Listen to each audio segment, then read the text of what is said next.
Welcome to Finance in 5. Apple recently surpassed Microsoft to be the top stock in the S&P 500 in terms of market capitalization.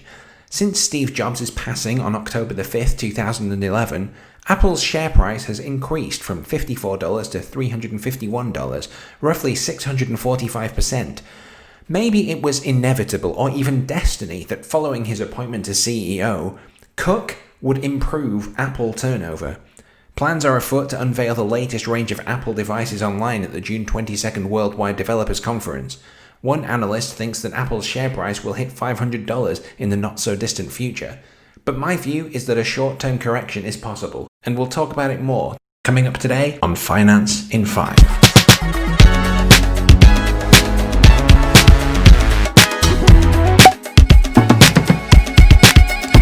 Apple's returns on invested capital are consistently well over 20%, which is extraordinarily high. They have a great balance sheet, they have nearly as much cash as debt, and they generate consistent free cash flow.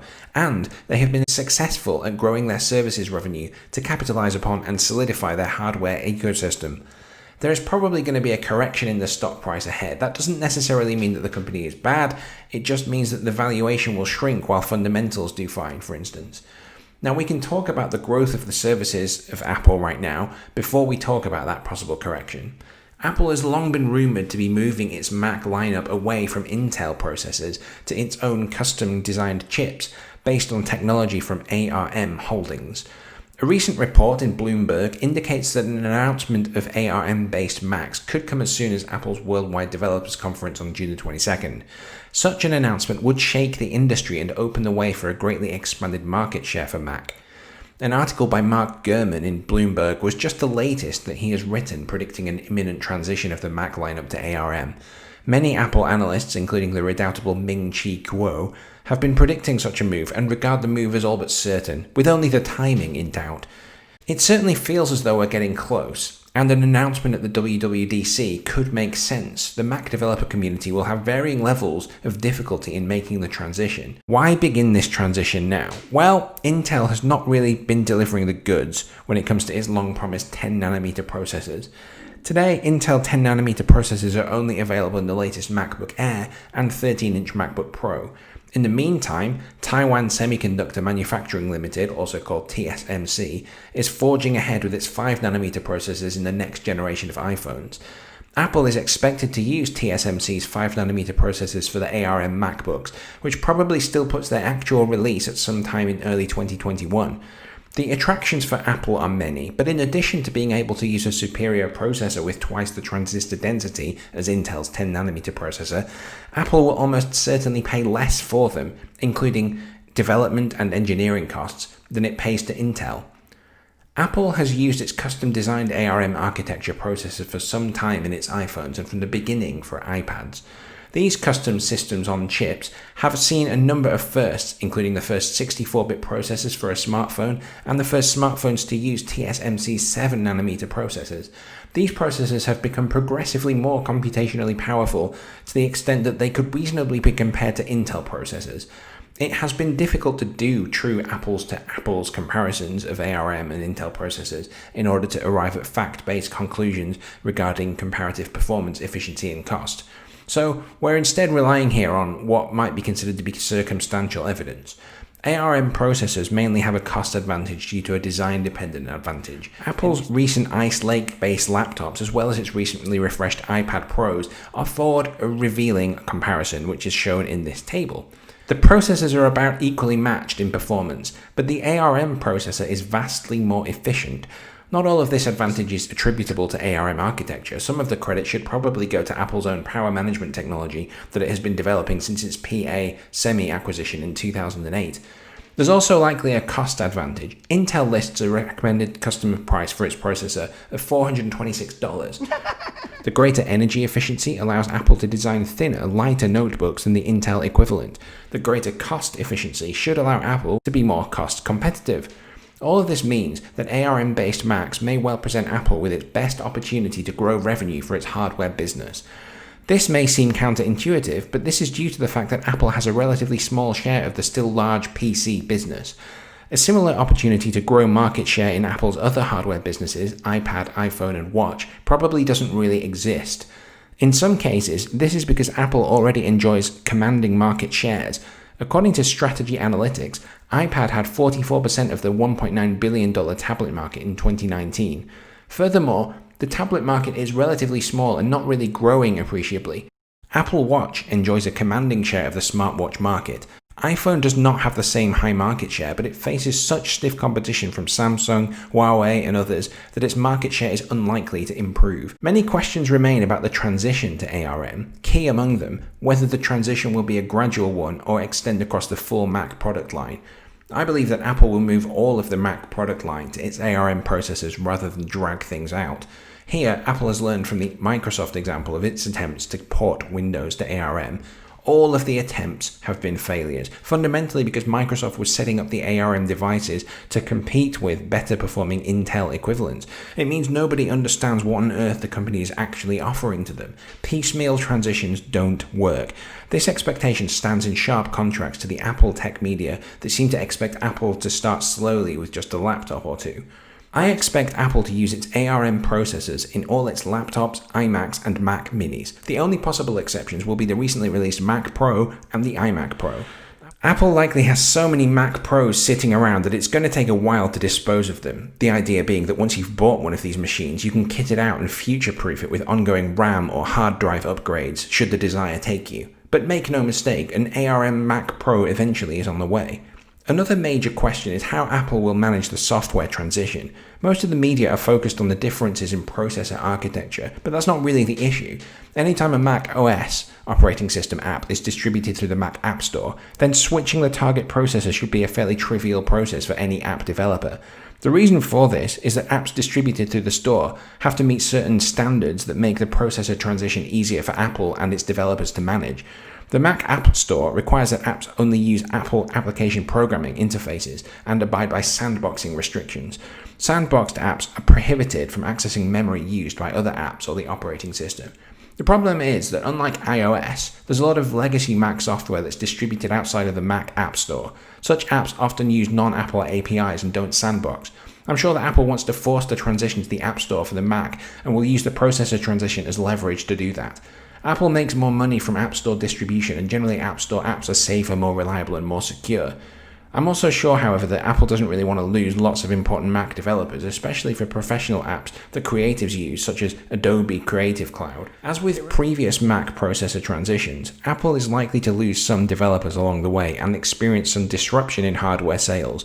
Some might see the inability to install Windows through Boot Camp as a major disadvantage, although few Mac users take advantage of the feature anyway, since they're drawn to Macs by their hatred of Windows. And there may be some complaints that Apple's processors aren't as powerful as their Intel counterparts for some applications. The problem is that their free cash flow of Apple and the net income have relatively been range-bound for the last 5 years. Rather than being a growth stock, Apple's net income is slightly higher today than it was in 2015, but only just, and their free cash flow is actually slightly below where it was in 2015.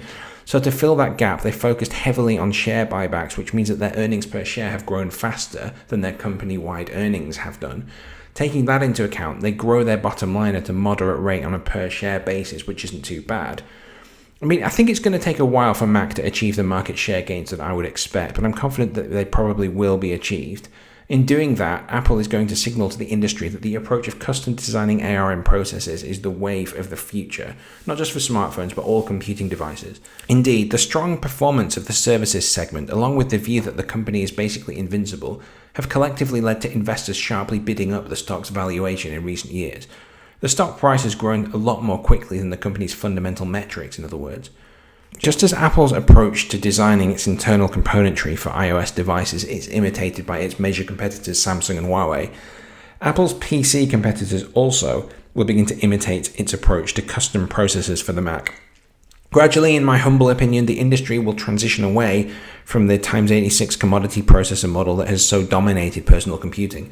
Apple will have led the way, just like it did with the iPhone, so I remain long on Apple and I rate it at a buy. However, I think that it's probably going to dip in value before the end of August, which could present a buying opportunity. I don't know how many of the users of this channel own Apple products, whether Apple laptops, Mac minis, iMacs, iMac Pros or Mac Pros. I had an iMac for 6 years until recently it decided to lose the will to live, hence the month-long delay in releasing videos, for which I apologize sincerely. But one thing that has always struck me about Apple is that when you place an order online for one of their products, it takes you through the lists of customizations. And it's just amazing the degree to which the company uses sleight of hand to separate you from your money, to the point at which, before you know where you are, you're paying thousands above and beyond any kind of sensible budget just because you feel like you want to go for the best option, even though there's no way you could possibly have time on a sales page to decode the wizardry or to discern the differences in operating performance between the two versions of the same machine. Okay, let's say I want to buy an iMac Pro. I can't bother to read the blurb here, I just want to buy it. Let's configure. I have to configure it. That makes me feel like I have some role here in the assembly of this machine, even though all I'm doing is parting with cash while sitting semi-conscious. Congratulations on the wizardry there, Apple. Okay, 3.2 gigahertz 8-core processor. Okay, very good. There's no way I'd be counting the cores or the clock speed, but fine, I'll take your word for it. Okay, these processor upgrades are quite expensive, and bear in mind, as I point out in this video, Apple is most likely discontinuing all of these processors imminently and replacing them with ARM processors. But let's imagine I want the best. This one has 18 cores, but not as many gigahertz. Is any explanation offered? Yes, on this page here, but it's not really that detailed. Okay, fine, let's boost it. Memory. Now, how much memory do we need? Quite a lot for video editing, so let's pick 256 gigabytes of RAM, as high processing power means the machine can perform lots of tasks simultaneously. Hopefully I can also use it to launch rockets into orbit, that would be good. Great. Okay, so far we're up to about £12,500.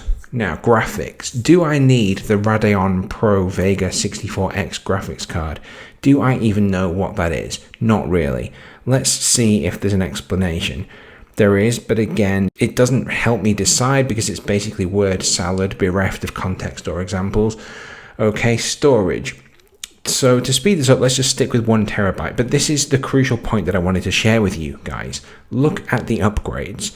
You can get a 2 terabyte or 4 terabyte solid state storage hard drive upgrade for £400 and £1,000 respectively. Now, let me Google those exact words. Check this out. You can get the exact same hard disk storage. Same thing. Solid state drive, 4 terabytes. Okay, it's portable, so you plug it into your computer with a USB cable, but who cares? No one.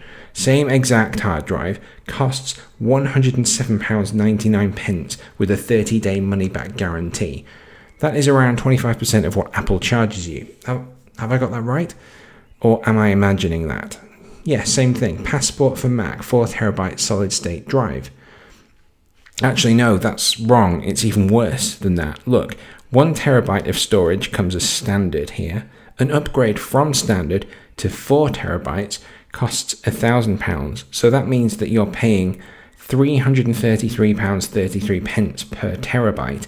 So if you wanted 4 extra terabytes at that price, you'd pay £1,333.33 in total, whereas Western Digital here charge you £107.99. 107.99 divided by 1333.33 times 100 equals 8%. So you can buy on the internet after a 2-second Google search for £107.99 the same precise product that Apple charges you £1,333.33 for. That is just astonishing. No wonder Apple has such an enormous market cap. They are subtly, casually, systematically, smoothly and skillfully moving money out of people's pockets into Apple's coffers. It's just like something out of The Wolf of Wall Street. Name of the game? Move the money from your client's pocket into your pocket. Right. But if you can make a client's money at the same time, it's advantageous to everyone, correct? No. Apparently you have to have a magic mouse. Unless that's a flying rodent, I'm unimpressed, because I already have a computer mouse and don't want a replacement. Okay, fine, so it comes free as standard. That's okay, but I've tried those before and find that the right click button stops working after about 5 minutes. Perhaps I'm just being unduly cynical. Next up, mount adapter. No thanks. Fine, so let's just click on all of these. Let's get this order finished off. Yep, I'll have this and this. Why on earth not? And click these as well to make it all delightful, and click add to bag, add to bag, add to bag, because naturally my shopping bag always has multiple computers in it. I'm so relieved that they said add to bag. If I didn't leave the high street with a shopping bag laden heavily with at least 15 high-spec computers this morning, then clearly it's been a wasted journey out to the shops. Okay, that's great. And the nice thing here is that it only costs somehow 35 grand and takes a mere 7 to 9 business days to arrive, which is ironic because I actually work at the Apple store. No, just joking, of course I don't. Awesome. So let's click this lovely link here, which tells me how they're looking after customers during these challenging times. Oh, look, continuous deep cleaning. How wonderful. They must be offering in-store showers now, or perhaps colonic irrigation. To be honest, I'll accept either or both. That must be why they're limiting store occupancy. Yeah, that explains it. It's vital to protect the dignity of your showering customers from voyeurism.